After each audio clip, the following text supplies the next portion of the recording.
আসসালামু আলাইকুম। বেলস উচ্চ বিদ্যালয়ের অনলাইন ক্লাসের পক্ষ থেকে সবাইকে স্বাগতম। আমি মোহাম্মদ মাসুদ, সহকারী শিক্ষক গণিত।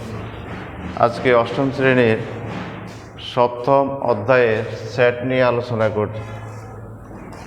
সেট আমরা জানি বাস্তব জগৎ সেটের সংজ্ঞার মধ্যে বলতে পারি বাস্তব জগৎ, আমরা যা দেখতেছি শুনতেছি এবং কল্পনা জগতের বস্তু সুসংগৃহীত সংগ্রহকে সেট বলে। সেটকে দুটি উপায়ে প্রকাশ করা যায় বা দুই প্রকারে প্রকাশ করা যায়। একটা হলো সেট গঠন পদ্ধতি আর একটা হলো তালিকা পদ্ধতি। তালিকা পদ্ধতিতে সেটের উপাদানগুলিকে দ্বিতীয় বন্ধনীর মধ্যে আবদ্ধ করা হয়। যেমন এই একটা সেট, এটার উপাদানগুলি এ বি। আর সেট গঠন পদ্ধতিতে এটার উপাদানগুলিকে সরাসরি প্রকাশ করা হয় না, স্বাভাবিক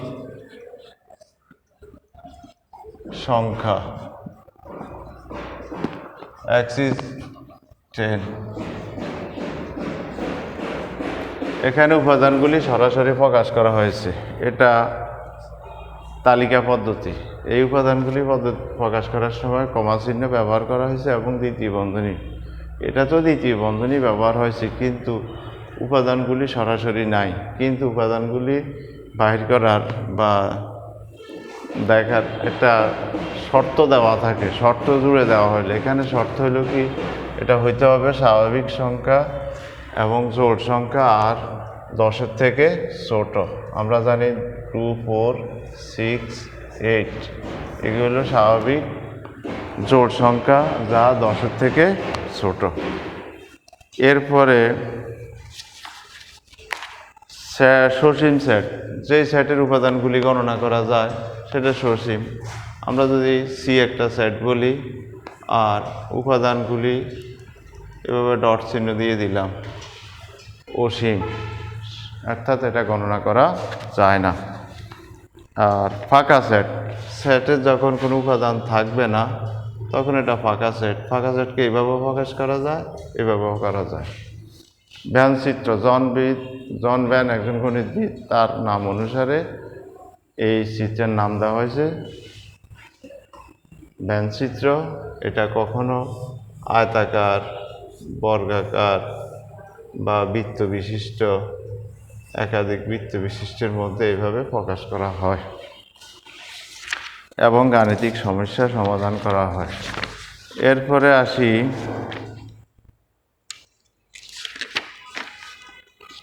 সার্বিক সেট।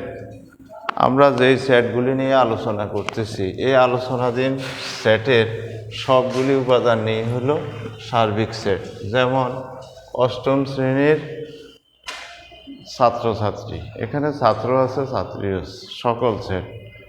এখন এর থেকে যদি, তাহলে এটাকে আমরা অষ্টম শ্রেণীর সকল ছাত্রছাত্রীকে বললাম সার্বিক সেট। আর অষ্টম শ্রেণীর ছাত্রদেরকে যদি এ দ্বারা প্রকাশ করা হয়, ছাত্রীদেরকে যদি বি দ্বারা প্রকাশ করা হয়, তাহলে ছাত্র এবং ছাত্রী মিলেই হইল টোটাল ছাত্রছাত্রী। এরা হলো সার্বিক সেট ইউ। আর এটার আলাদা করে বললে হইব এক একটা আলাদা সেট। অর্থাৎ আলোচনাধীন সকল উপাদান নিয়ে গঠিত সেটই হলো সার্বিক সেট। পূরক সেট, পূরক সেট হলো এই প্রতীক দ্বারা প্রকাশ করা হয় অথবা এই প্রতীক দ্বারা প্রকাশ করা হয়। এখানে ইউর মান থেকে এই মানটা বাদ যাবে, তাহলে এটাকে আমরা এইভাবে লিখতে পারি অথবা এইভাবে লিখতে পারি। সি বা ডট চিহ্ন দ্বারা প্রকাশ করা হয়। এরপরে আসি পূরক সেট। পূরক সেটের পরে আসবে সেট প্রক্রিয়া, অর্থাৎ কোন কোন প্রক্রিয়ায় সেটগুলিরে দেখানো হয়। এই প্রক্রিয়ার মধ্যে হবে সংযোগ সেট। দুটো উপাদান যখন আমরা যোগ করব তখন এটা হবে সংযোগ সেট।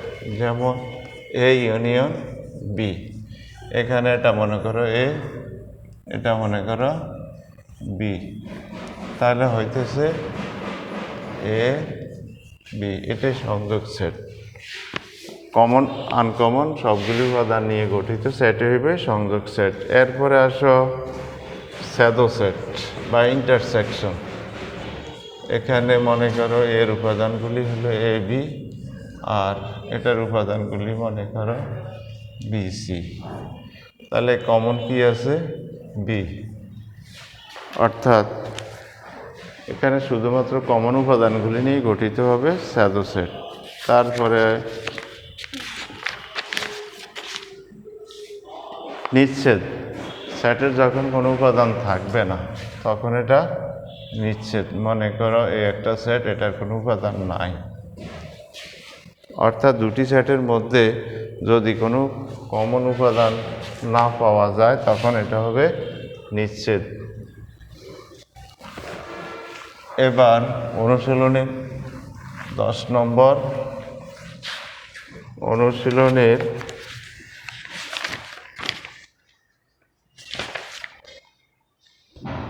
12 নম্বর সমস্যার 12 ক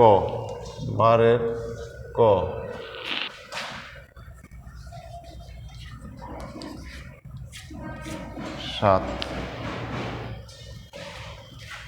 ক নম্বর লিখতে হবে এ ইউনিয়ন বি। এখানে ও এর উপাদানগুলি হলো 1 2 5 1 2 3 1 2 3। বি এর উপাদান হইল 2 এ। তাহলে ফলাফল দাঁড়াইতেছে কমন আনকমন 1 2 3 এ। এটার অ্যান্সার। এভাবে তোমরা 12-এর অন্যান্য অঙ্কগুলিও করার চেষ্টা করবে। এবার আসি 13-তে স্যাডো সেট সংক্রান্ত। 13 ক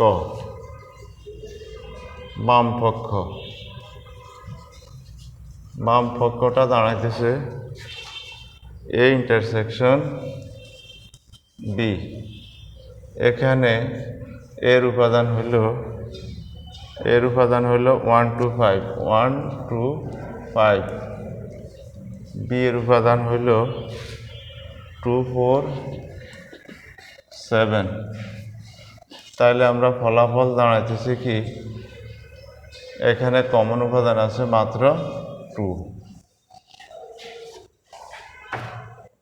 এবার আসো ডান পক্ষ।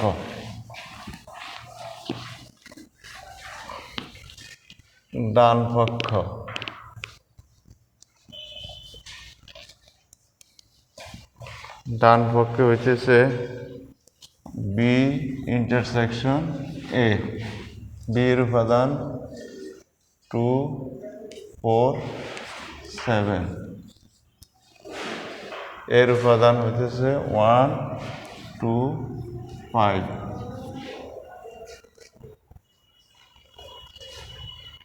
এখন এগুলির মধ্যে কমন কোনটা?